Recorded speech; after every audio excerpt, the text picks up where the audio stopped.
سلام، ازيكم عاملين ايه؟ النهارده معاكم افضل وياسين. والنهارده اخيرا فيديو جديد. عن ايه بقى؟ مش هتصدقوا الفيديو اللي كلكم كنتوا بتطلبوه في الكومنتات على الانستجرام، في الرسايل على الفيسبوك، كل حته، وهو ازاي اتقابلنا او على بعض ازاي اتعرفنا على بعض. ازاي تعرفنا على بعض ف... اخيرا. اول حاجة حابين نعرفكم الاول على شخصيتنا قبل ما نعرف بعض. انا كنت عندي 20 سنة ساعتها، وكنت بقى جايبة مجموع عالي في ثانوية عامة، ودخلت الكلية اللي انا بحبها، وكل حياتي بقى رسملها خط كده، يعني خطة ان انا بقى هركز في دراستي، هركز في شغلي، كمان عايزة ادرس بره قوي. يعني ادرس في اي حتة برا، حتى لو حاجة لمدة قصيرة، يعني مش لازم ادرس سنين برا. فكنت بعمل نشاطات كتيرة وبعمل حاجات كتيرة قوي في الوقت ده. بس افضل جه وكان خططي كلها، مش كلها، بس الخطط اتغيرت شوية يعني. بقى انا كانت عندي 23 سنة وانا لسه متخرج من كلية مهندس، وانا عايزة وانا عايزة بشتغل، وبعديها متجوز في الهند بقى.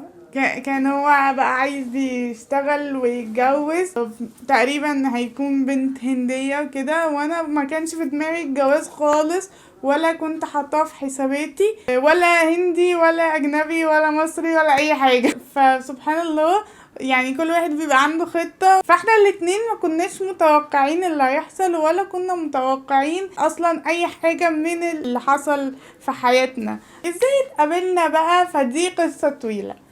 اول حاجة، انا كنت في الهند بعمل ايه؟ كنت في برنامج كورس لمدة شهر في مدينة اسمها حيدرباد، ومن القدر طبعا ان افضل كان معايا في نفس البرنامج ده، وكان ما شاء الله عليه، كان اخلاقه عالية، وكان حد والله كان اخلاقه عالية جدا، كان حد محترم بيروح يصلي في ميعاده. ماشي. وبقول عليك كل خير كل خير. كنا بنتكلم يعني في نطاق الكورس، وكان عندنا اصدقاء مشتركين طلعنا بيهم من السفرية دي على العموم.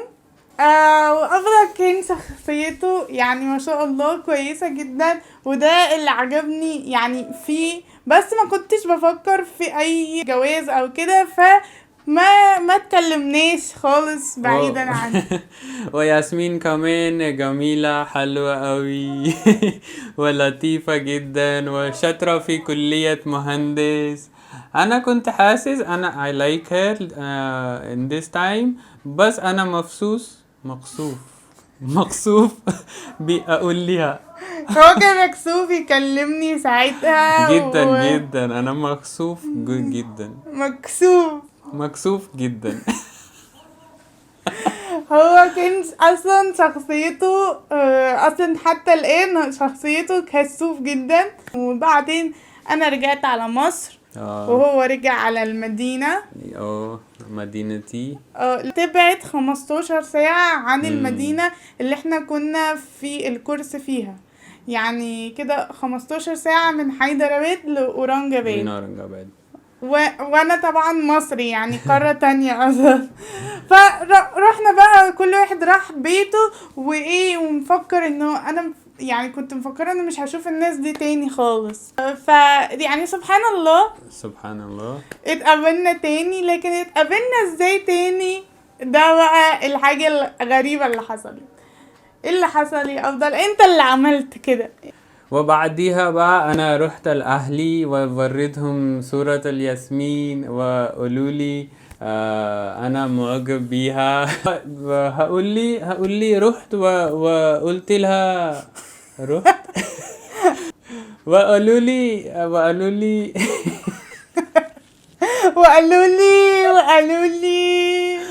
وبعديها بقى انا رحت لاهلي ووريتهم صورة ياسمين وقالوا لي انا معجب بيها. بيقول لي رحت واكلم اهلها قالوا لك روح كلم اهلها. اه ماشي. وانا اصلا ما اعرفش حاجه يعني انا ما اعرفش اصلا انه معجب بيا، يعني كل ده هو عمله مع نفسه. يعني في نوعين من الشباب في العالم، في النوع اللي هو بيقول ايه، انا بيروح يكلم البنات الاول يقول لهم انا معجب بيكوا وبعدين بحبكوا وبعدين ممكن تتجوزيني او ممكن ما يقولش كده. وفي النوع اللي بيقول ممكن تتجوزيني الاول وبعدين نشوف موضوع الحب والكلام ده بعدين. فافضل كان من النوع التاني اللي هو اللي بيبدأ بالبروبوزال يعني. وبعدها بقى انا رحت الصديقة مشترك، وعشان انا عايز رقمها. انا اخد رقمها وكلمتها، قلت لها انا عايز اتقدم لك.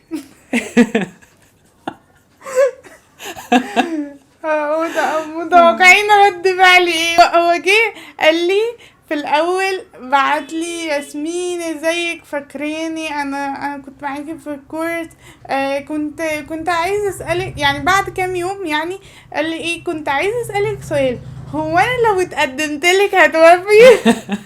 if I propose to you will you accept؟ قلت له why؟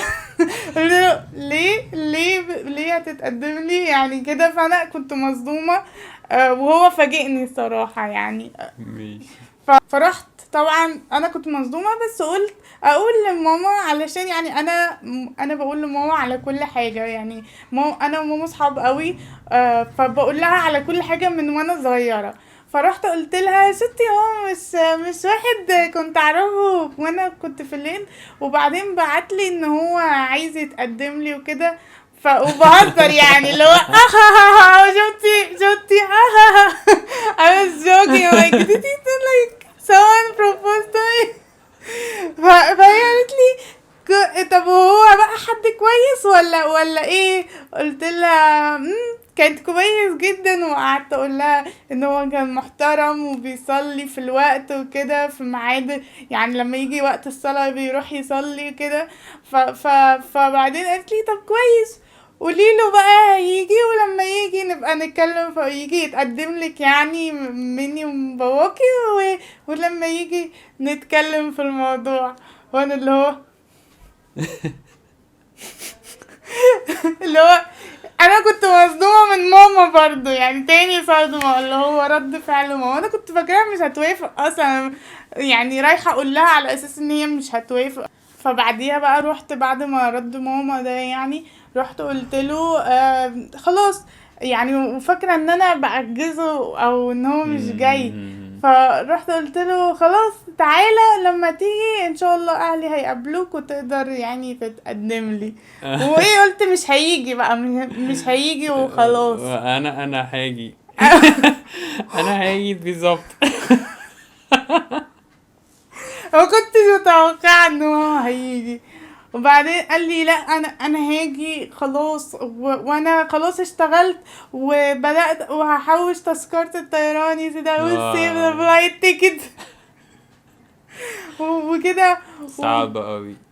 افضل فعلا وفى بكلمته وكان جاي مصر. وبعدين انا كان المفروض اروح استقبله في المطار، بدأ يحضر ان هو جاي ويقدم على الفيزا وكل حاجة، وانا لغاية اصلا يعني اخر لحظة كنت شاكة فيه.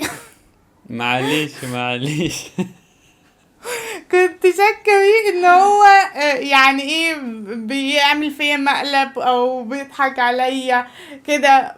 فانا اصلا حتى اللحظة دي ما كانش ما بيننا يعني قصة حب ولا حاجة، بس انا كنت شايفاه حد كويس وهو شايفني حد كويس، صح؟ حد كويس، صح.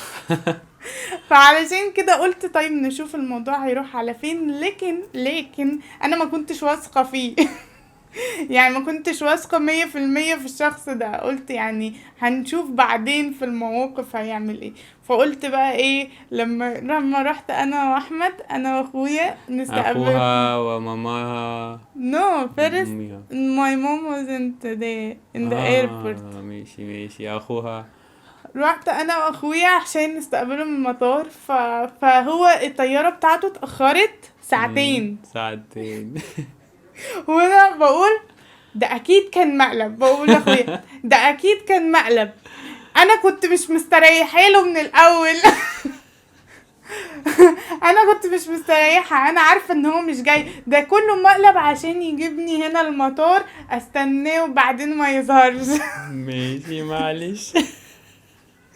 بس ظهر بقى، ظهر ولقيته وصل والحمد لله. المهم بقى ايه؟ مقابلة ماما، يروح بقى يقابل ماشي. ماما بقى. انا كان عندي مخاوفي، افضل بقى ايه كنت مخاوفك. وانا كمان كنت اخيف بعدي اروح مصر تخطفني هناك. لا كان خايف، كان هو كمان خايف. اول ما يوصل مصر اخطفه بقى او اكون عصابة ونسرق اعضائه، صح؟ ماشي. وصل مصر، وبعدين بقى جه الميعاد ان هو يقابل ماما واخويا واختي عشان نتقابل. فبعدين افضل بقى كان جاي بقى شياكة واناقة واخلاق وادب، كله جاي معاه. شكرا شكرا. شكرا يعني اوي. يعني صراحة عرف يخليهم كلهم يعجبوا بيه الصراحة. شكرا شكرا. وانا لغايه الوقت ده يعني برضو ما كنتش مصدقه، يعني اللي هو الحمد لله يعني حد اهلي بيحبوه كده. بس يعني لسه ما كناش ان احنا بنحب بعض، صح يعني. صح صح. يعني ما كنا، ولا هو اللي هو بيحبني بقى وهيخانق اهلي علشانه، ولا ان انا بقى بحبه وهخانق اهلي علشانه. يعني انا مش هخانق اهلي علشان اي حد على العموم. بس بس هو الفكرة ان احنا كنا واخدينها بشكل عقلاني، اللي هو انت حد كويس وانا حد كويس، واهلي لو حبوكي واهلي هنشوف هيحبوك ولا لا، كده. فكان الموضوع كله لغاية اللحظة دي كمان كان كله زي الارينجد ماريج، يعني ممكن تعتبروه جواز صالونات، بس هو مش جواز صالونات قوي، بس يعني هو من ده على ده. it's a mix you know of arranged marriage and like this. وكان اهم حاجة بالنسبة لنا ان اهلنا يكونوا موافقين، يعني ده كان نمبر 1 بالنسبة لنا، ان اهلنا احنا الاتنين يكونوا موافقين وراضين ومشجعين. لو حد منهم ما كانش موافق ما كناش هنكمل ابدا ابدا طبعا، لان انا مش لان الجواز اصلا ريسك كبير، يعني كبير مخاطرة كبيرة. فان اصلا عشان تتجوز لازم تفكر كويس، ولازم اهلك طبعا يكونوا يفكروا معاك، لان الموضوع محتاج اكتر من برين يعني. يعني صعب قوي. فكمان عشان تتجوز حد من اجنبي او كده دي اصعب مراحل بقى، مراحل حطوا على المرحلة مراحل. فطبعا لازم الاهل يبقوا مشجعين تماما علشان الموضوع يمشي او يبقى مقبول، يعني مقبول، الحياة مقبولة. وكمان يعني احنا ما كناش اتعاملنا مع بعض كفاية في الفترة دي، وانا ما بثقش في المعاملات الاونلاين تماما، ولا هو حتى. لازم الجواز بالذات الواحد يبقى عارف الشخص بمواقفه في الحياة الحقيقية وفي المواقف الحقيقية، يعني لان الكلام على الاونلاين ده اللي هو ايه، كلام ببلاش. افضل بعد ما اقابل ماما هيقابل مين؟ بابا. هيقابل بابا. هو كان ده خايف صعب كده. كده.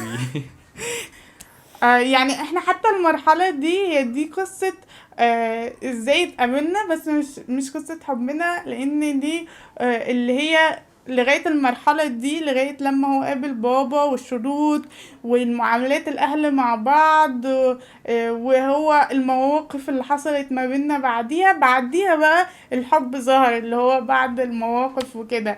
يعني الحب مواقف بالنسبة لي الحب مواقف. فعشان كده بقى في قصة تانية او في فيديو تاني هنحكي لكم قصة جوازنا بقى، ومقابلته لبابا، والشروط اللي بابا حطها، وكل بقى اللي حصل ما بين العائلتين وكده ان شاء الله. ولو عجبكم الفيديو ده ما تنسوش تعملوا لايك وشير واشتراك في قناة. ما تنسوش تعملوا سبسكرايب في القناة علشان الفيديوهات الجاية. شكرا ليكم، باي.